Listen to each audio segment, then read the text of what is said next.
2025 का new year अभी खत्म ही हुआ था।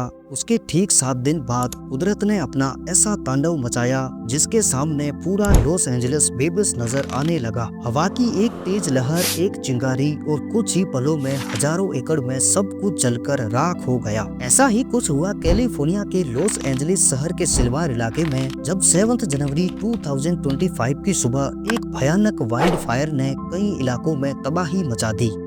इस वाइल्ड फायर को सबसे पहले सिलमार की पहाड़ियों पर देखा गया। देखते ही देखते ये आग ईटन, पैलिसेड्स, केनेथ, केटी और हास्ट जैसे कई इलाकों में फैल गई।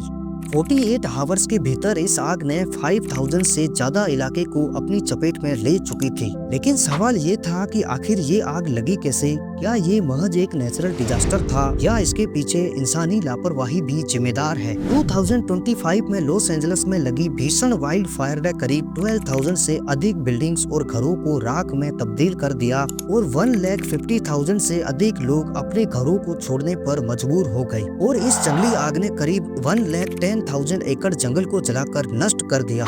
कैलिफोर्निया का मौसम इस आग को और भड़काने में सबसे बड़ा कारण बना, क्योंकि जनवरी के महीने में यहाँ का एनवायरनमेंट काफी सूखा रहा और कई हफ्तों तक बारिश न होने की वजह से जंगल पूरी तरह से सूख चुके थे। सूखी घास, झाड़ियाँ और पेड़ आग के लिए ईंधन का काम कर रही थी। आग मुख्य रूप से पहाड़ी घाटियों में शुरू हुई, जहाँ हवा के तेज बहाव ने इसे और अधिक फैलने में मदद की। गर्म और ड्राई हवाएं अक्सर ऊपर की ओर उठती है, जिससे आग तेजी से पहाड़ों की ऊंचाई की तरफ बढ़ती गई।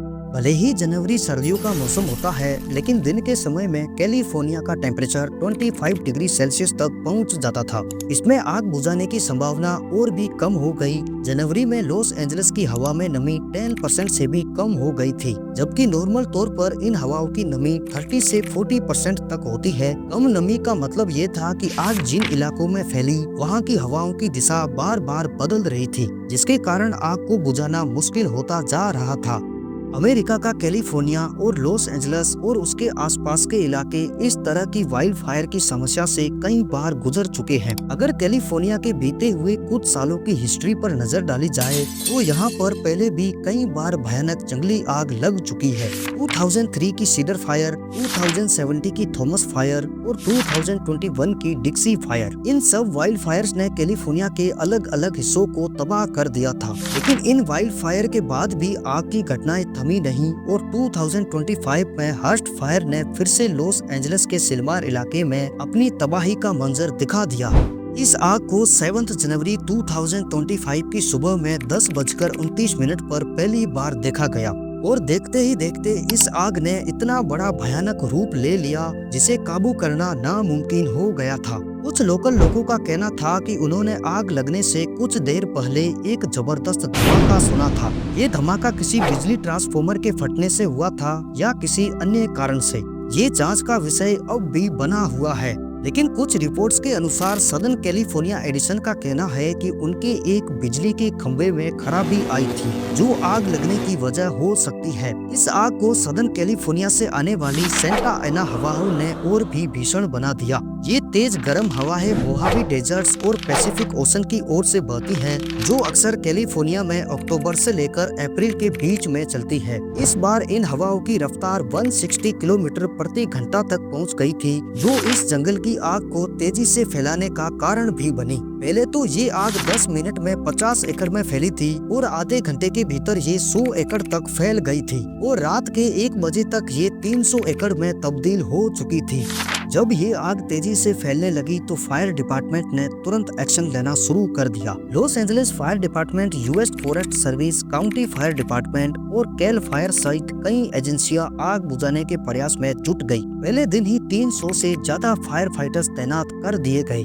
इस आग पर काबू पाने के लिए वाटर बॉम्बर हेलीकॉप्टर्स और एयर टैंकरों का इस्तेमाल किया गया, जिसमें लाखों लीटर पानी और फायर रिटार्डेंट गिराया गया। कुल मिलाकर इस ऑपरेशन के दौरान लगभग 5 करोड़ लीटर पानी का इस्तेमाल किया गया।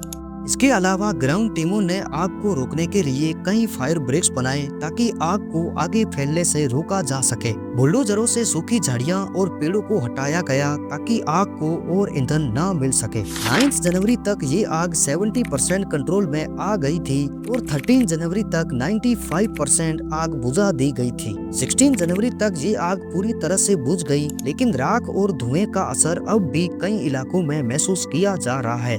हर साल बढ़ती जंगल की आग से ये तो साफ हो गया कि कैलिफोर्निया को अब नए समाधान तलाशने होंगे। एक्सपर्ट का कहना है कि क्लाइमेट चेंज और सूखे की वजह से जंगल की आग की घटनाएं और बढ़ सकती है। अमेरिका की गवर्नमेंट और टेक्नोलॉजी से इस तरह की आग से बचने के लिए कई नए रूल्स बनाए जा रहे हैं ताकि आग से होने वाले नुकसान को कम किया जा सके। लेकिन सबसे बड़ा सवाल ये है कि क्या हम इंसान ऐसी आग से बचने के लिए तैयार है? हर्स्ट फायर हमें ये याद दिलाती है कि नेचर के साथ खिलवाड़ करना कितना खतरनाक हो सकता है। अगर समय रहते सही कदम नहीं उठाए गए तो आने वाले सालों में और भी भयानक आग लग सकती है।